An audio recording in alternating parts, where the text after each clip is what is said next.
There are some names in history that just echo with power, and Napoleon Bonaparte, well, he's right at the top of that list. We're talking about a man of just staggering ambition and contradictions, a military genius who springs out of the chaos of a revolution, crowns himself emperor, and then proceeds to bend an entire continent to his will. But how? I mean, really, how does a guy from a minor noble family on the tiny island of Corsica, of all places, rise up to redraw the entire map of Europe? That's the huge question we're digging into today. And believe me, the story starts with him as a total outsider. Right, because to really understand the emperor, you first have to get to know the upstart. This is the story of a young man from the provinces, a kid with a massive chip on his shoulder, and this burning desire to prove himself to a world that pretty much looked down on him. I mean, he wasn't even seen as truly French. He was born on Corsica just a year after it became a French territory, so he spoke with this thick accent, and he got mocked for it by his aristocratic classmates at military school. In the old world, the way things were, he would have just been a minor officer for his whole life. But then, the French Revolution happened, and it just shattered that whole world. The old guard was swept away, and suddenly, for the very first time, the path to power was wide open for anyone with enough talent and raw, naked ambition. And his rise? Wow, it was nothing short of meteoric. I mean, think about this. In 1785, he's just some anonymous junior officer.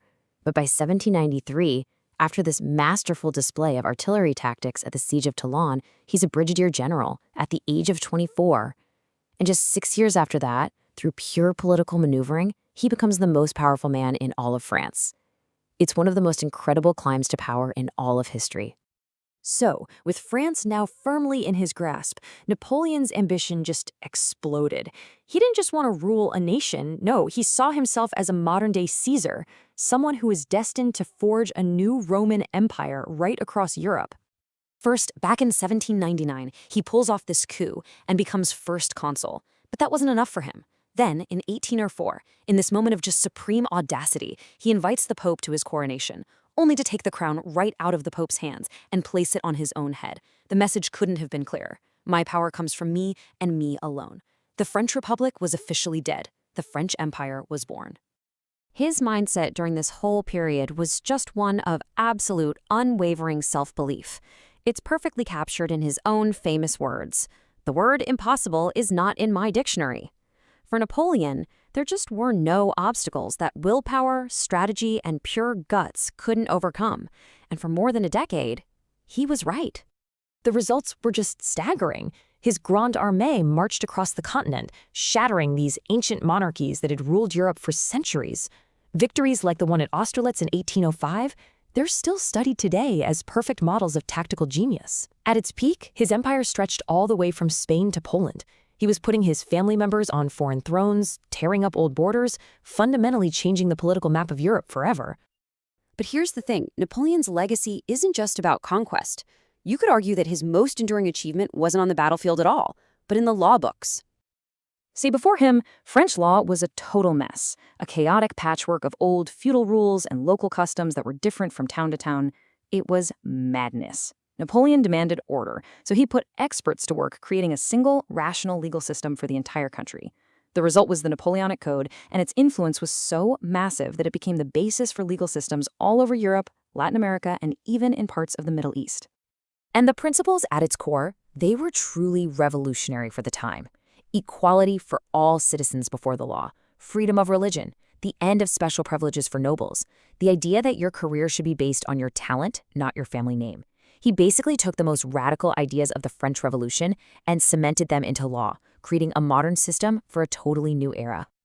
And yet, this is where you run into the central paradox of Napoleon. He's a reformer who enshrines equality in law, but he's also the autocrat who crushes any dissent and controls the press. And, in a truly horrific stain on his legacy, the same man who championed meritocracy also reinstated slavery in France's colonies in 1802. He was a modernizer and a tyrant, all at the same time. For years, it really seemed like Napoleon was invincible. But the very same ambition that powered his rise to the top was, in the end, what would lead to his downfall. Hubris is a powerful thing, and it was about to bring an entire empire to its knees. The turning point, the big one, was 1812. He was convinced he could force Tsar Alexander I to bend to his will, so Napoleon assembled the largest European army ever seen and marched on Russia. He figured one big, decisive battle would give him the victory he needed. But Russia? Russia was different. It wasn't a country you could just conquer. It was a continent you could get lost in. Let this number just sink in for a second. More than 400,000 soldiers from his legendary Grande Armée never returned from Russia. They were lost not just in battle, but to starvation, to disease, and to the absolutely brutal Russian winter. It was a human catastrophe on a scale that is almost impossible to imagine, and it completely shattered the myth of Napoleon's invincibility. After that disaster in Russia, everything just started to unravel. The retreat from Moscow completely destroyed his army. And seeing his weakness, the other powers of Europe, Prussia, Austria, Britain, and Russia, they formed a new coalition against him. They cornered and defeated him at the massive Battle of the Nations at Leipzig. By 1814, Allied armies were marching into Paris, and Napoleon was forced to give up his throne. But with Napoleon, the story is never quite over when you think it is. His defeat led to one of the most dramatic final acts in political history, something that would cement his legend for centuries. Okay, so he's exiled to this small Mediterranean island of Elba. And from there, he just watches as the restored monarchy starts fumbling around in France. So what does he do? He takes one last incredible risk. He slips past his guards, lands in France with just a small group of followers, and starts marching towards Paris. The soldiers who were sent to stop him, well, they just flock to his side, and he retakes the throne without firing a single shot. Incredible! But the powers of Europe were not going to tolerate his return. Not a chance. They immediately declared him an outlaw and assembled their armies one last time. Near a small village in Belgium called Waterloo, Napoleon met a combined British and Prussian force. And it was a close-run thing, but in the end, it was a total and final defeat. The 100 days were over. You know, his first exile on Elba had been pretty comfortable, almost like a game. But after Waterloo, his enemies took no chances. They sent him to St. Helena, one of the most isolated places on Earth, a desolate, volcanic rock in the middle of the South Atlantic, thousands of miles from anywhere. And it was here that he would spend his final 6 years, dictating his memoirs before his death in 1821. So, we end up right back where we started, with a question. Was he a visionary who dragged Europe into the modern age with all his reforms? Or was he a power-hungry tyrant whose endless wars cost millions and millions of lives? The truth, as it so often is complicated. It's somewhere in between. And that is a debate that is still raging to this very day.